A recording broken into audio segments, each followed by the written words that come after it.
Welcome back, Arcadians, to Al's Arcade. How you all doing? Have you missed me? Of course you haven't. If you have, say it like you mean it. Welcome back, guys, to Al's Arcade. It's good to be back. It's been a while. It's been, what, 6 weeks since I've done a video? And I think it's really just because I've been concentrating on work and life stuff, really. I've had a bit of a tough winter, I have to say. Been really tough for me, the way the world's going at the moment. I don't think anyone's spending any money, so I have been finding it tough finding some work because I'm a self-employed bricklayer. I work for myself, so it's tough. It is tough at the moment finding work, but the weather's been great the last few weeks and work's slowly starting to come back in again, which is good. And I've given the arcade a spring clean today, so I thought, you know what, I'll do a video. It's been a while. I haven't done a video for such a long time. So yeah, there has been some changes in here, guys. You probably don't notice on this side. Still got my Dirty Donny posters, which I love. All the same artwork, which I'm absolutely love. What can I tell you what's different? Oh yeah, look, down here. So I've got a Nintendo Space Firebird. I've had this for a while. In fact, I've got two. Both of them are projects, like really bad projects. Like they both need a lot of restoration. So I've given the boards and the monitors to my friend Mark, who did the reverse engineering on Skyscraper. He's repairing the boards and the monitors, and I'm hoping to get one beautifully restored Space Firebird out of the two, because there's just some of the stuff that's just not even worth saving, which I'll show you in another video. But a couple of the tops are just so bad, they're in such bad condition. But I'm hoping to get a really nice one, restore this. It is one of my favourite games. I've got a lot of nostalgia for Space Firebird. Used to play it a lot as a kid. It's one of my favourite early Nintendo games. I do like Space Firebird, so it'd be nice to get that back, up and running. And it fits nicely under here. I use it as a desk when I'm doing my podcasts and other things. And it just fits perfectly under there, so it's nice to have a cocktail. I think every arcade needs a cocktail, right? We all had our cocktails back in the day. I remember playing Space Invaders on a cocktail. I think that's where most people played it over here. So it is nice to have a cocktail in the arcade. And over here, I've created a little nook. So actually, either side of here, I've got a little nook. So I've got my little Astra Blaster here, my little bomber, which I'm using to play mainly 4-way games. So I'm using that as a 4-way cabinet. At the moment, I've got the BitKit 2 in there, which I'm really enjoying. And then over in this little nook, this little cranny, I've got my electrical encounters, which get played a lot. They really, really do. Especially at the moment for our game of the month, which is Data East's Nitro Ball. What a fantastic game this is. We're going to have to do a video on this, a live video on this, when Tony or Ed come over.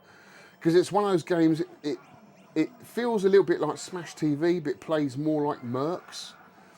Brilliant game, really high scoring game, loads of bonuses in it, loads of hidden little things you can pick up. It's just a great game. I'm just astonished that not a lot of people have heard of it. I certainly hadn't heard of it until recently, and I'm absolutely loving it. It's a really, really cool game. So I've been playing that a lot, Nitro Ball, as well as back to Ghosts and Goblins, one of my favourites. And yeah, down this side, all my favourites, Tempest, Centipede, Robotron, and the Lord's Veil, which I now have 2 of, guys. That's right. So if we look on this side, we've got one here. Now this is just a shell. So I bought this off a friend of mine, Tony, DJ Rouge. He gave me the opportunity to buy this, which is what I've been looking for ages. So this version is different. So they made 2 different versions. This one here with the right-angled button layout, which is really difficult to play some of the beat-em-ups with. And this is, you have to load the games from the back. So whenever I want to change a game, I've got to pull the cabinet out and get in through the back of the machine, which I don't like. It's very difficult to move cabinets on this carpet. So the one I wanted was this one. This is front loading. So I just have to open this door at the front and I can change the carts around. And it's got the better button layout. So, you know, it makes sense, doesn't it? The only thing that's missing off this is the artwork, and it's completely empty. So my job is to get all the gubbins, all the innards out of that one and transfer them, do a transplant in here one evening, and get this one up and running. Then I'll probably just sell the other one on as a shell. that's what I'm going to do. So that is the plan. So I'm really chuffed to get that. Thank you so much, Tony, for giving me the opportunity to buy that. Absolutely love it, mate. Fantastic. It's got the lovely sticks that I like as well. And the button layout just fits perfectly. Really, really nice cabinet. As you can see, there's the little door here. You open it up and you can load. I'm probably going to have to make a little drawer up on the side, get some kitchen drawers and a bit of MDF and mount the 4 slot onto that so I can draw it out and load the carts from the outside in, if you know what I mean. But yeah, I'm not going to mess around with that. And then over in this corner, we've got a bit of an elephant in the room, really, because it's so huge. It's about 2 inches bigger than Defender. It is Atari's Assault from 1988, or should I say Namco, because it was actually designed and engineered by Namco in 1988. Very rare cabinet, very unusual. It's very slim, very slender. It's got quite a big base, so even if you think, okay, the width of the cabinet is thin, it's cabaret size, the base of it is not. That's just basically a pedestal to stop it falling over, I guess. But yeah, it's a very cool game. It's got lovely side art, although this bit's peeling here. I've got to get some more glue on that. You can just push that on there and it will stay for like 10 minutes and then it slowly comes back off again. But yeah, it's an unusual cabinet. It's kind of like, it plays like Battlezone, but it's a raster game and it's top down. And there's lots of zooming in and zooming out, and it almost feels like a SNES game because it looks like Mode 7 in action. Very, very cool. The only problem is we can't play at the moment because the O-ring, the rubber O-ring in here that connects to the micro switches has deteriorated. So we've got to get a new rubber O-ring for that. And then hopefully when we do a live video with Tony or Ed, we get to play it because it is really, really cool. Look, you can see it's zooming in and zooming out. That is like a SNES game, isn't it? It's Mode 7. So cool. So yeah, I just thought I'd borrow it for a little while, give it a go. It's just nice of Ollie to offer. I think that's what most collectors should do. Just swap games around, loan them out to other people and experience a new game. Because back in the day, you know, arcades were constantly evolving, they were constantly changing, new games coming in, old ones going out, unless they were making money still.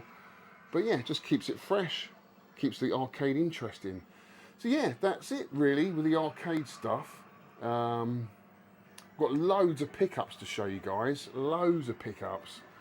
Don't know where to start with that, I guess we'll sit down like we normally do, go through all the pickups. Got Mega Drive, I've got SNES, I've got PCBs, and then at the end of the video we're going to have to play one of these PCBs. I've got a really rare game I want to show you, so let's sit down with a cuppa, maybe a bit of cake, I don't know, and go through all these lovely pickups. Right guys, it's good to be back. It's good to be back in the old swivel chair doing a video again. Feel really good about this one. It's been a while. I think it's because the room's been really messy for such a long time. I've had other people's cabinets in here, 3 cabinets in here actually that haven't been mine, and they've been in the middle of the room, so it's been difficult for me to clean and just get in the mood for doing a video. But they're finally gone, and now I've got my space back, so I feel like I'll do a video. So I gave it a good clean today, and I feel like, you know what, I'll do a video, update everybody on what I've been up to. So as I say, I went to see my good friend Alpha One and picked up the Atari Assault, which he said he would loan to me for a while. Just a shame that the joystick, it's got the O-ring that's just deteriorated, it's just fallen off. So he's going to come up with either a new part for that so we can fix that. But other than that, it's all working. But I look forward to doing a video on that because it's quite an unusual game. And while I was down there, he showed me his VR setup. Now I have played VR before, played it at the arcade club, but this was something else. So this little clip here I'm about to show you was me going up a lift and the doors opening and I'm walking out onto a plank that was basically 500 foot up a skyscraper looking down. And basically I just had to walk the plank and walk back again. And it weren't easy, guys, it weren't easy. it's just so believable. And I just kept saying to him, this plank isn't going to break, is it? Because if it does, that's it. I'm going to have a heart attack on your floor, because it was just so real to me. Incredible to witness and play. There were some other games I played with it as well. But check this out. This is absolutely madness. Me in his front room, walking the plank. Oh my, oh my God, no. Oh my God. Oh, that's weird. I know what you're thinking. Go on, get out the lift. No, that's weird. I can't see my feet. No, you just got, yeah. That's mad. That's playing with your mind. It's got the wind and all. Oh my God. Are you serious? Have you actually done this? Yeah, I've done it. And then you get to the end and you turn around and you go back into the elevator. Oh, mate. No, don't tell me it's going to break. No, it won't break. Don't tell me No, it won't. I promise you it won't break. Oh no, I can't do this. My heart's going. No, it's going to break. It's not going to break. I promise you it's not going to break. So yeah, that was great. Also met up with my good friend Tony Temple, the arcade blogger, and Steve Backflipper. It was great to see you guys. Really enjoyed that meet up. The Indian that we had, God, that was repeating all day the next day. You know when you're drunk, when you've had so much to drink, and then you throw on all this food on top of the drink. I don't know, as I get older, I just can't handle it anymore. Such rich, spicy food on top of beer, lager, is not the best concoction, guys. It really isn't. You suffer for a day or two after, but it was good fun meeting up with my mates. So shout out to those guys. Good to see you. And then really, I've just been potting around in the garden, and the other day, I'll tell you this, right, I really was scared because something I spotted something out the corner of my eye as I was about to clean around the pond, and it was like a flash of light, but it was like really quick like that. And I thought, what the hell was that? It made me jump, and it was like a splash. So it jumped into the pond, because I thought at first, well, was that the fish? Because I've got 2 koi in there, loads of frogs, loads of newts, loads of tadpoles, but this thing was outside of the pond and jumped into the pond. And it was like a big flash of silver, and I thought, what the hell was that? And and I literally just caught it out the corner of my eye, so I didn't really see it. And it disappeared as quickly as I saw it. And I thought, what the hell was that? I've got to hang around here just to see what it was. And then suddenly it popped up, and it's a snake. There's a snake in my garden, and no lie, guys, this thing was about 3 foot long. I've never seen anything like it. Now, I did know that there was a snake in our garden because my partner Nush said she'd seen one, what was it, about 3 years ago, and it was about 1 foot long. And we've got loads of logs and loads of things in our garden that snakes can live under. We've made it a real natural habitat for wildlife, right? So just trying to entice everything into the garden. I've seen weasels in the garden. We get bats in the garden, but never, I would never in my wildest dreams think of seeing a snake, not this big anyway. And then suddenly it popped its head up, and I managed to capture it on film. So check this out, guys. This is a 3 foot long grass snake in my pond.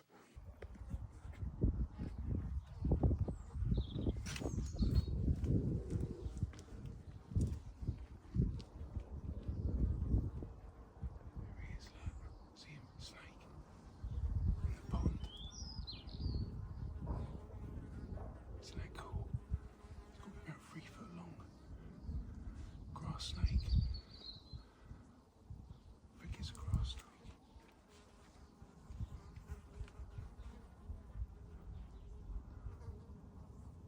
Look at that. It's obviously eating off the frogs.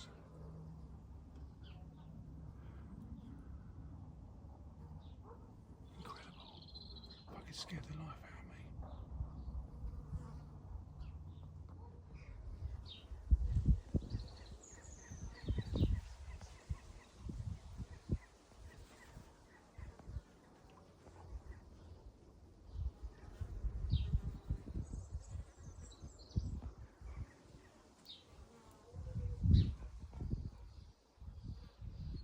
Well, there you go. I mean, unbelievable. That took a lot. I mean, I was on my hands and knees filming that, trying to be David Attenborough, but I managed to capture it, and incredible, incredible to see. Just seeing it eat the frogs as well, because you could see it jolting out, grabbing them.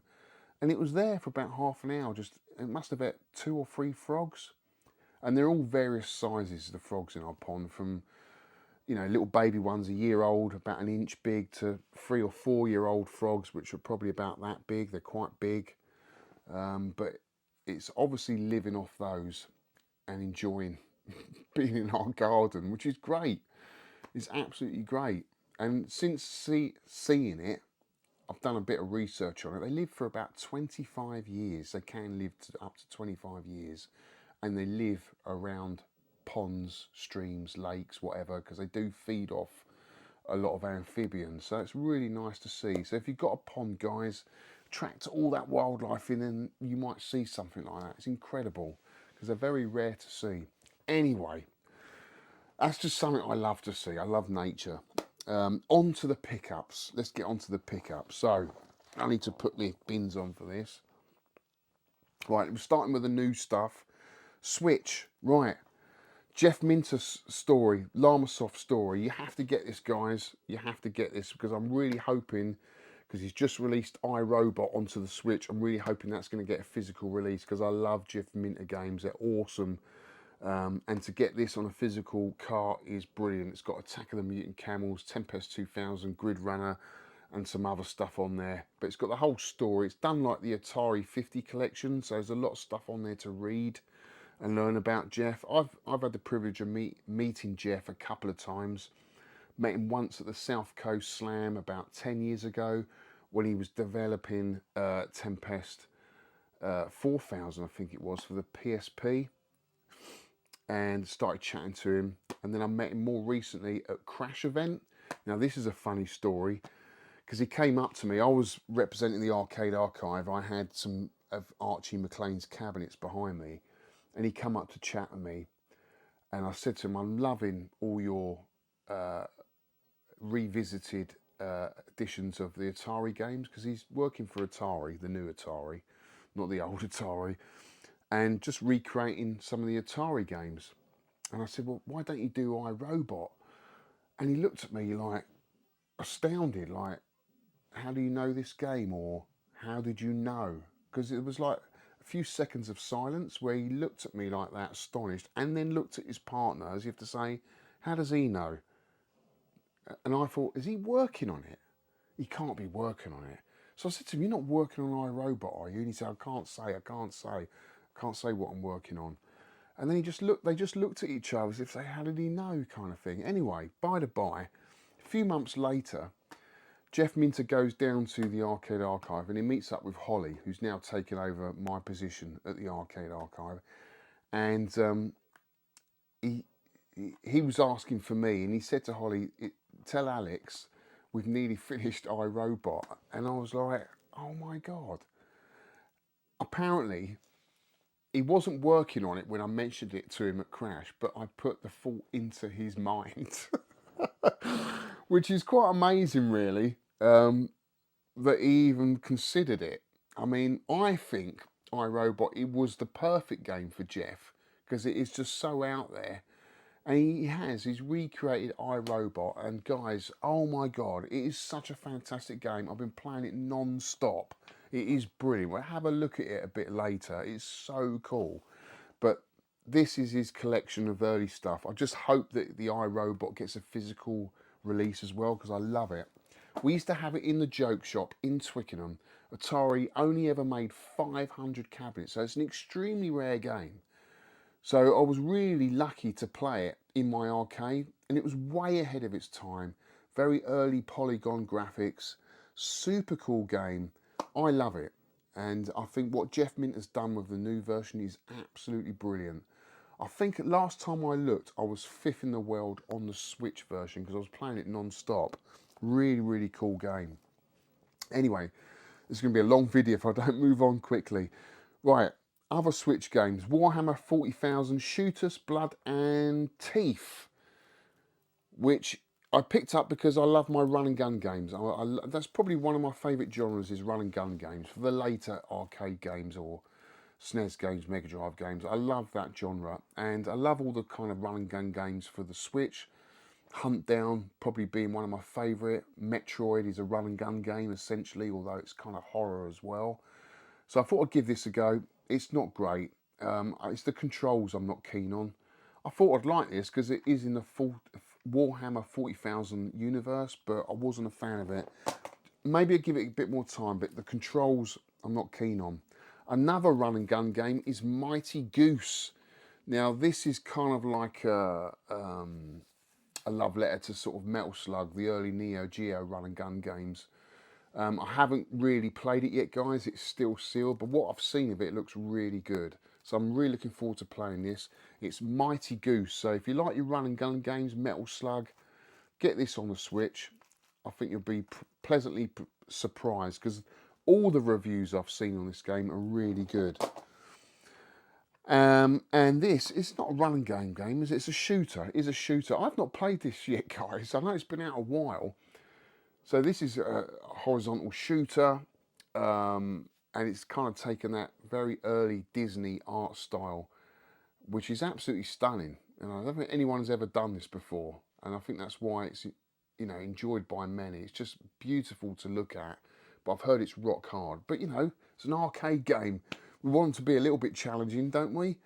So I'm really looking forward to this. Just got the standard edition with all my Switch games.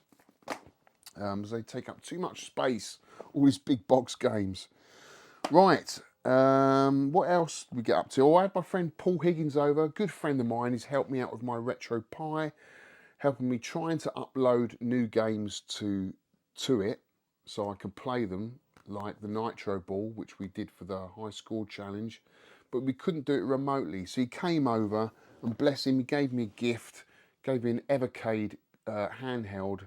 It's the early version, so you can't play it vertically, but still, it's a lovely gift. And you know what, Paul, you've inspired me to get into the Evercade. I've researched a lot about it. A lot of people have said that the emulation's really good, and they're releasing some really cool and obscure games for it. So I went out and brought the VS system, because my good friend Scott, Sega Zombie, sent me a link, said, Al, get this, it's 50 quid, buy it now. So I got that, and I've been playing that. It took a while to set up, and in fact, I couldn't even get the lead, the power lead that come with it to work. You have to hold down the power button for like 3 seconds to get it to come on, which you'd think it would say in the instructions, but there's nothing in the instructions about that. So I couldn't work out how to turn the bloody thing on for ages. And I had to use another lead from my New Wave collection to get the thing working. But once it's working, the emulation is spot on, guys. Really, really good. So I've gone out now and brought and started a little Evercade collection. So I've got the IRM Collection, which has got some fantastic games on there. R-Type, In the Hunt, Moon Patrol, Lightning Swords, which is this game I've never even heard of. This is what I love about the arcade hobby.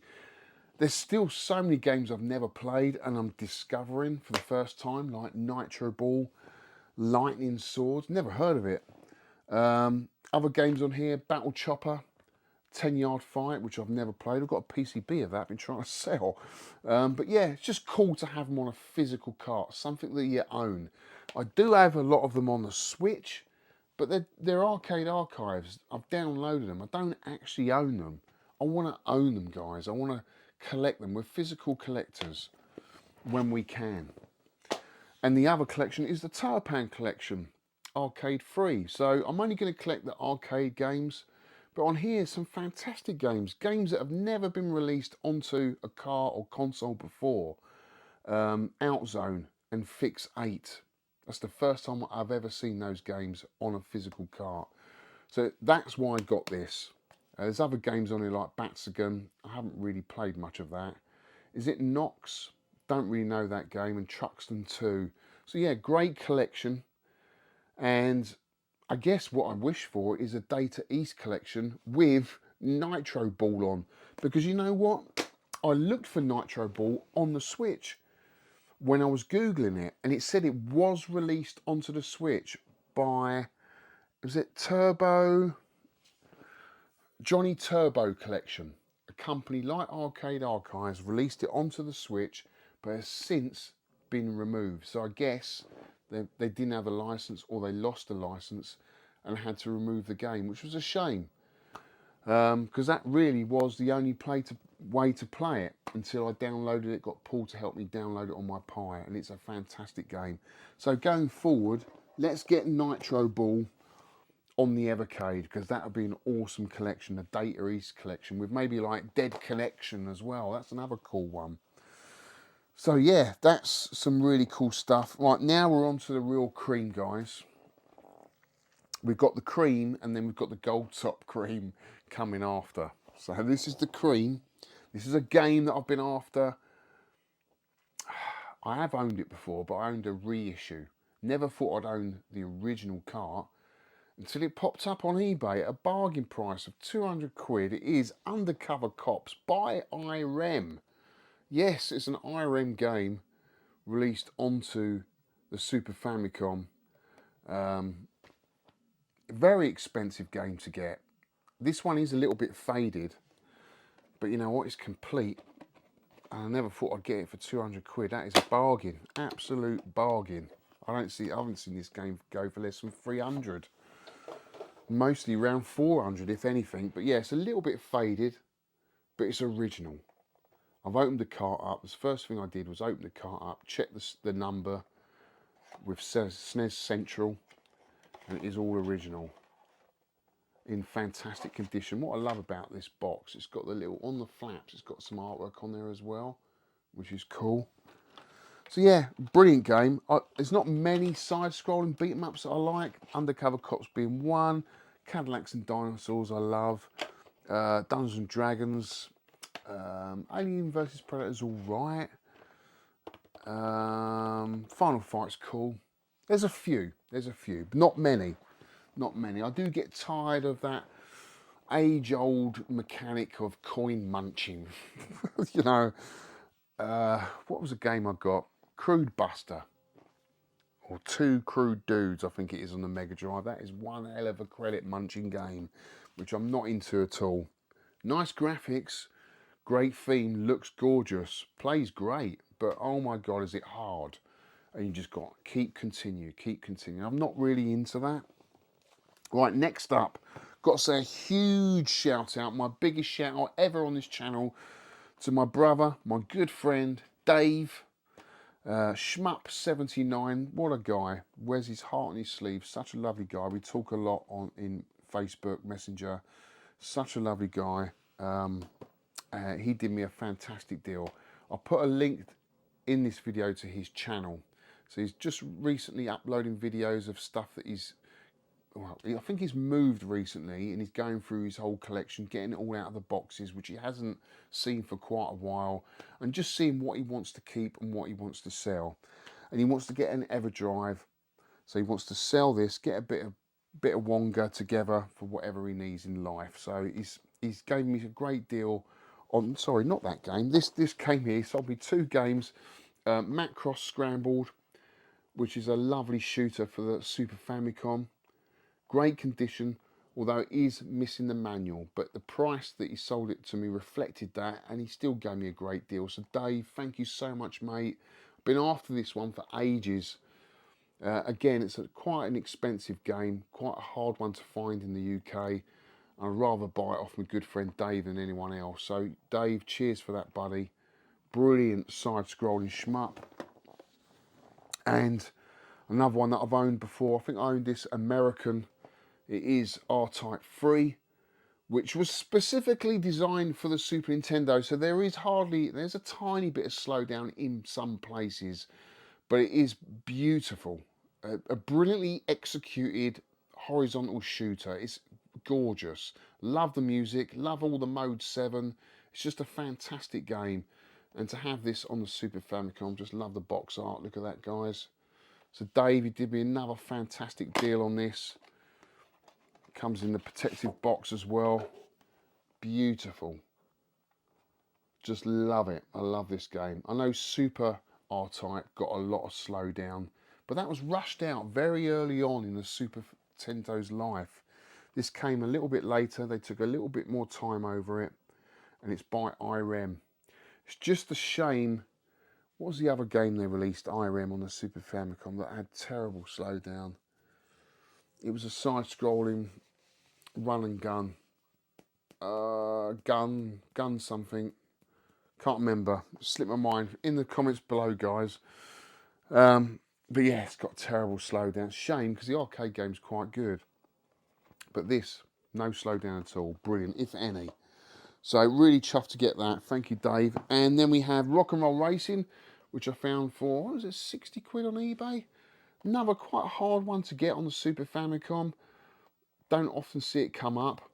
In fantastic condition for 60 quid. This is one I played a lot of my brother back in the day. Love the soundtrack. It's got that rock and roll soundtrack, guys. You've got Born to be Wild, which was Steppenwolf. Highway Star, which I think was Deep Purple. And I think there's Paranoid on there with Black Sabbath, and maybe one more track. But yeah, it's a great top-down, no, it's some kind of isometric racer where you can upgrade all your vehicles, keep upgrading the engine, weapons, everything else. Just a fun game to play. Really, really cool. And then we've got a game here which is a reissue. I'd love to own the original of this, but you know what? These reissues are beautifully put together, well packaged. It is King of Demons, or I think it's Maiju. I'm probably absolutely butchering that. But yeah, fantastic game.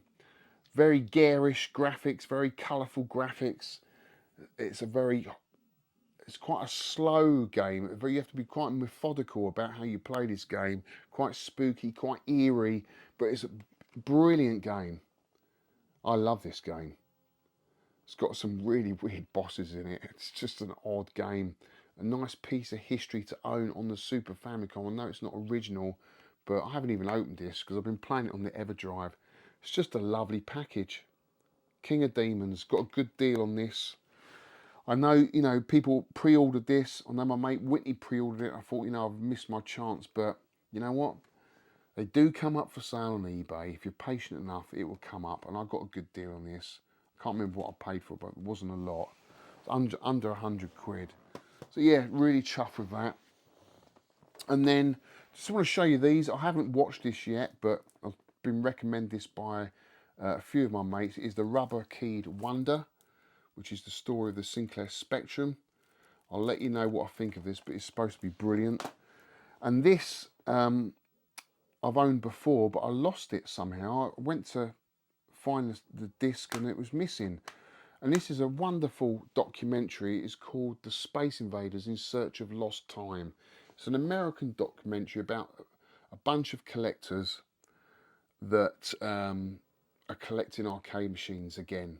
It's won loads of awards. I think it's a beautifully created documentary on arcade collectors. It is just basically collectors in front of the camera talking about why they collected, what it was like back in the day, playing the games for the first time. Just a lovely documentary. If you haven't watched it, definitely worth buying, guys.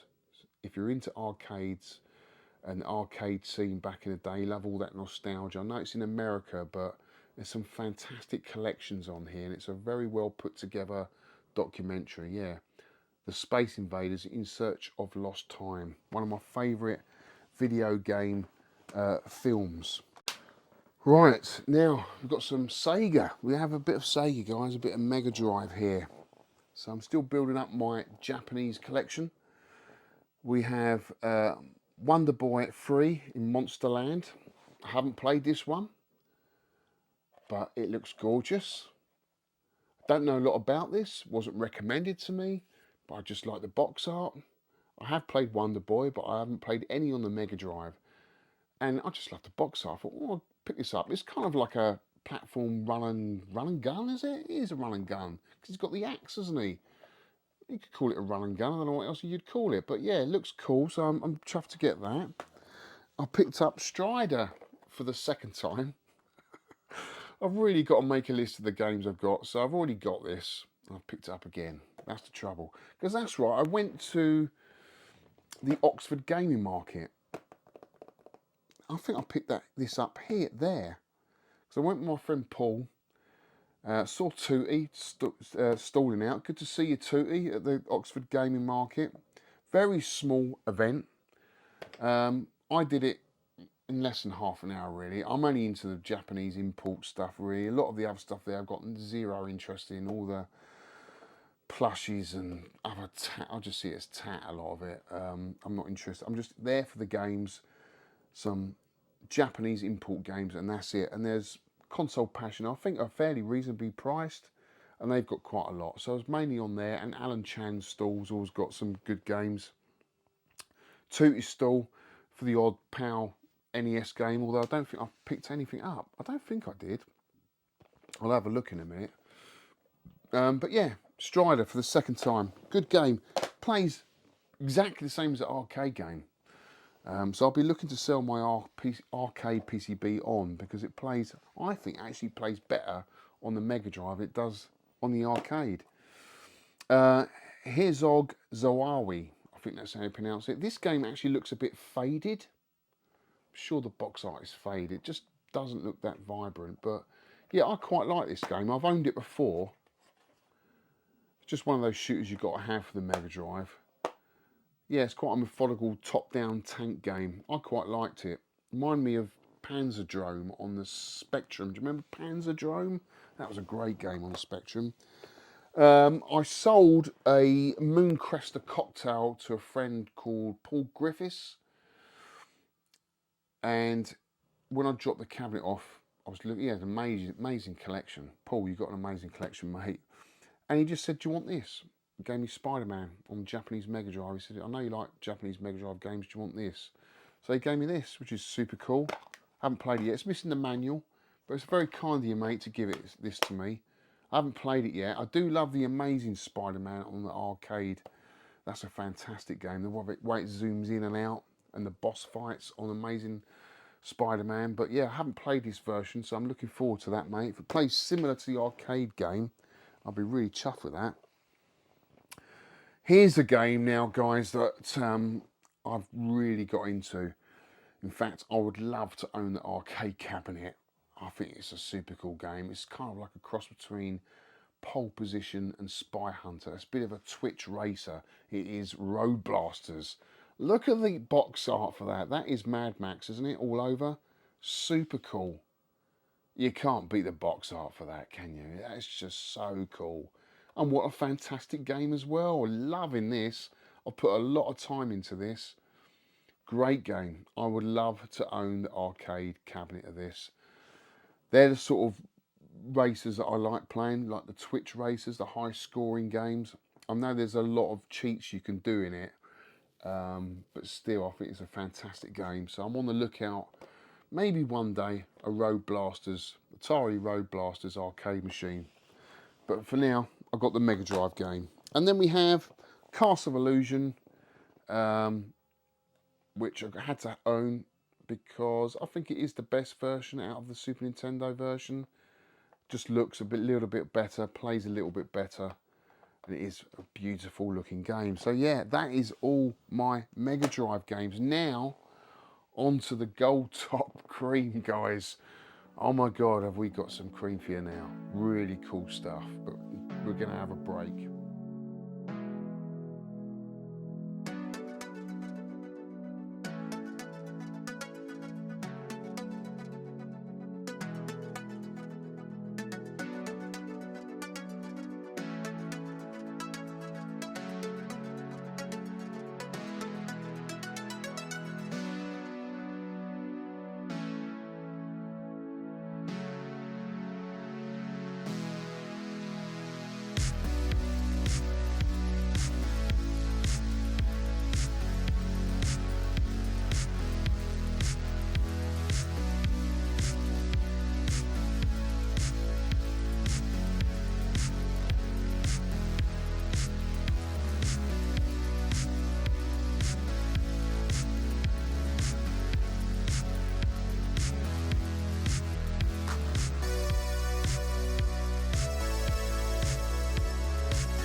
Right, now with the magic of TV, I've had a haircut, I've got a tan because I've been outside, and this is actually 3 weeks later after all what you've just seen because I couldn't be bothered, or couldn't be bothered, I didn't have the time to edit and get it out there. And to be honest with you, I have been working on lots of stuff in this arcade. I have been busy in the hobby, guys.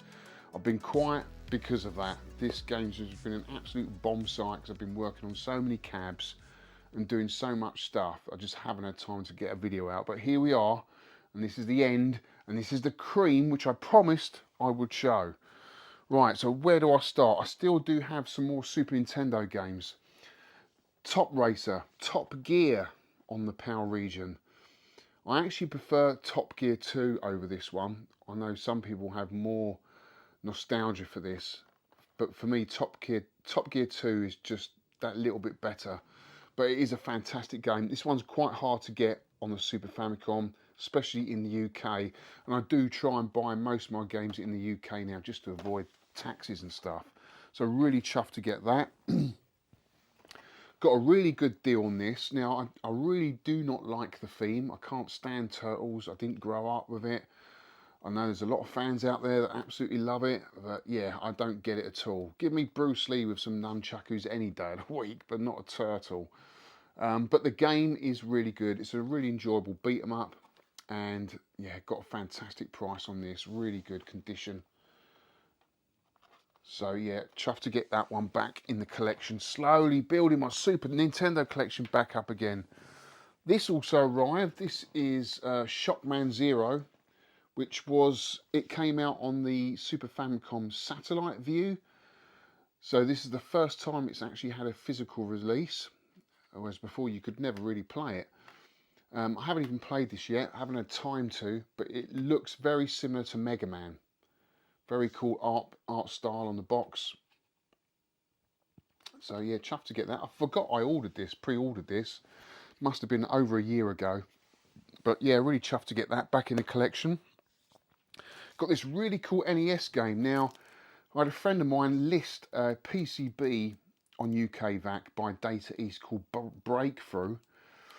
And it's really cheap, 80 quid, original PCB. So I went on YouTube, looked the game up, looked really, really good. But also noticed it came out on the NES, American. So I picked this up for, was it 15 quid, Breakthrough? Looks a really good game. Check out some of the gameplay on YouTube, guys. I think it looks it's like a horizontal shooter, but you're driving like a Jeep. And he jumps over ramps and all this kind of stuff. It looks really, really cool. So I'm really looking forward to that, as well as picking up the PCB. So I might return to arcade to console videos. Do you remember I used to do those on my other channel? I might return to that because that was really good fun.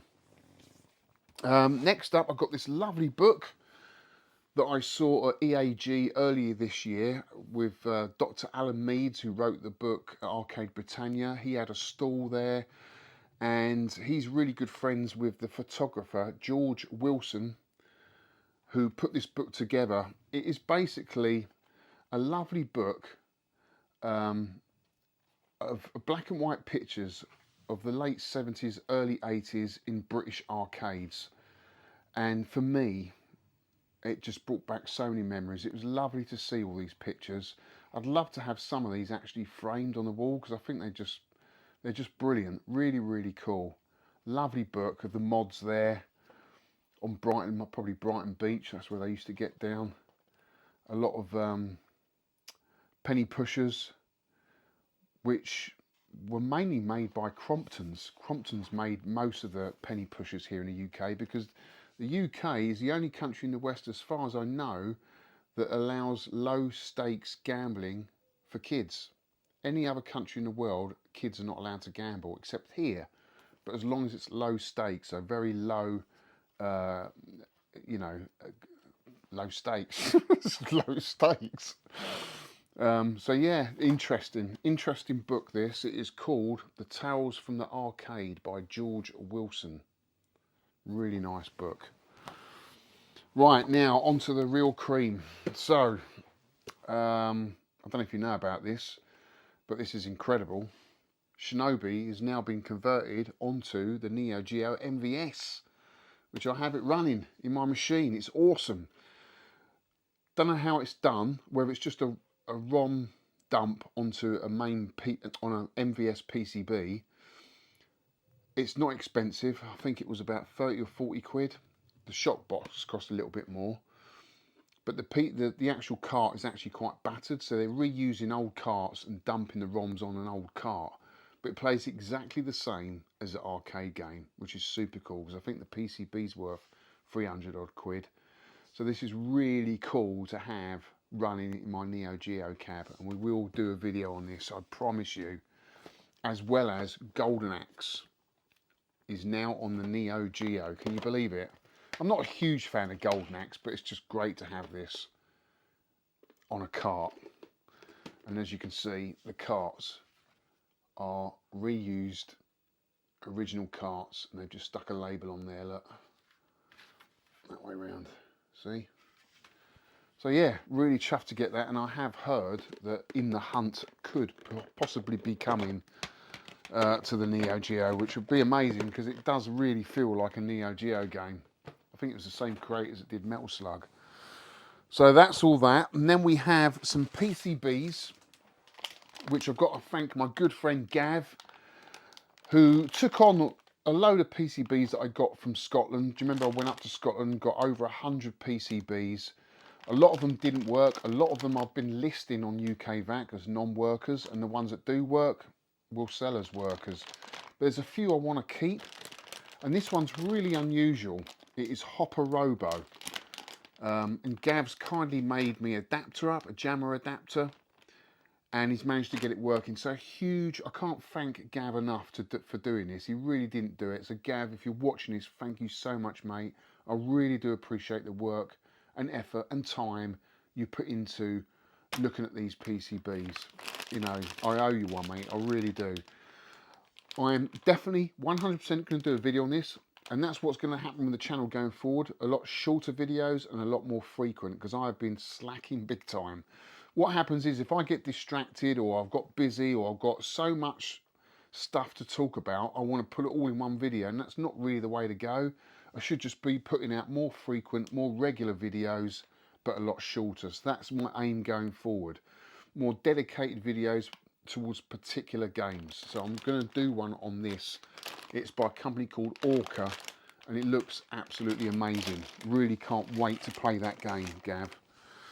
And then we have, he's done loads. I'm not going to show them all in this one video, but there are loads of PCBs. A lot of them I've already sold. This one is actually, what is this one called? It's by Tech Free. It's Suru. Unfortunately, this doesn't work, and I gave it to Jim at my pinballs, and he said without the schematics or without another PCB, it's going to be very difficult to fix. Quite an unusual game. Looks and plays a little bit like Nemesis, but underwater. So imagine like In the Hunt kind of styly, but older. Looked really cool and interesting. I've been playing it on my Pi, but unfortunately, I mean, if there's someone out there who's got a PCB, they might be able to fix this, because you need to cross-reference.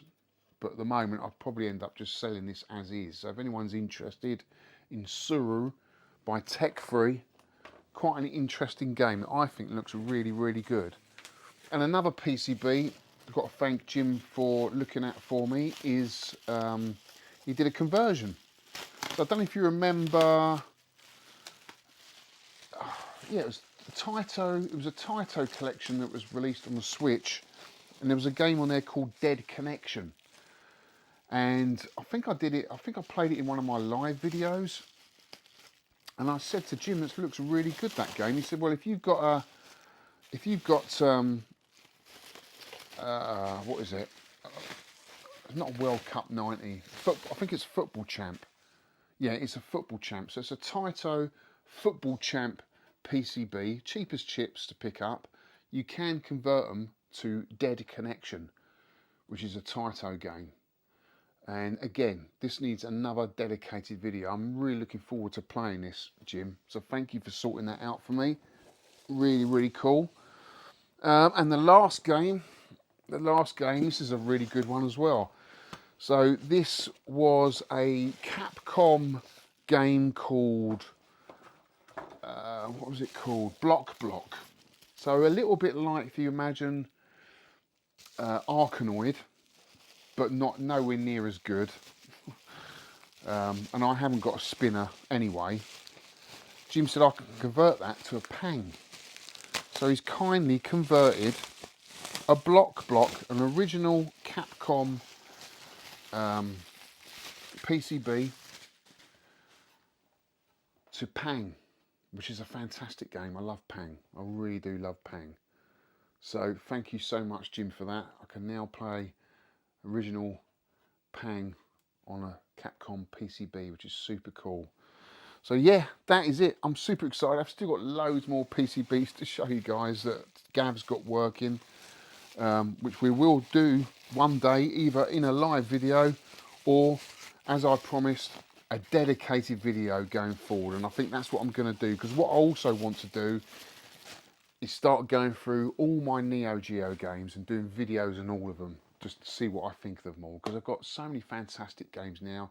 The collection's really grown, and I've not done a single video on one of them. So that is what we're going to expect going forward on this channel, guys.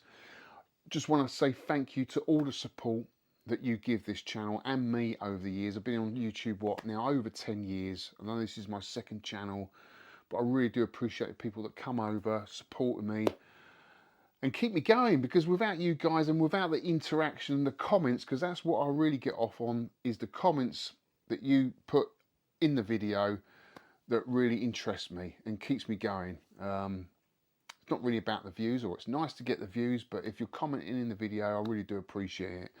So that's it, guys. I hope you enjoyed it. I have also recorded a video with Tony, so that will be following not long after this one, so look out for that as well. But that's it for this week's video, guys. I hope you enjoyed it, and I'll see you on the next one.